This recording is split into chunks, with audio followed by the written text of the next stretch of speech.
Welcome to the Rim Break Rodeo. We hope this video helps. You'll start by preparing the app and device.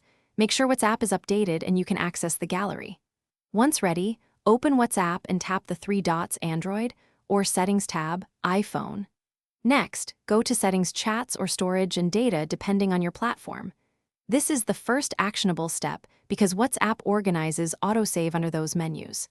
Make sure to follow the on-screen labels. They differ slightly between Android and iOS. Now you'll change download behavior. On Android, tap Storage and Data, then Media Auto Download and uncheck Photos under Wi-Fi, Mobile Data, and Roaming as needed. On iPhone, open Chats and turn off Save to Camera Roll to stop all automatic saves. Once done, also review per chat settings by opening a chat, tapping Contact or Group Name, and disabling media visibility or save to camera roll for that conversation. These steps prevent new images from cluttering your gallery. Finish by restarting WhatsApp to ensure settings apply.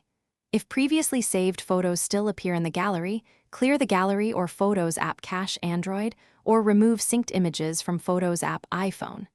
If images continue saving, inspect per chat overrides. Open the chat, tap Contact or Group Info, and verify media visibility or save to camera roll is off. One tip: if Cloud Backup restores settings, disable autosave before restoring to prevent resaving media. Thanks for watching. Consider subscribing if we helped you.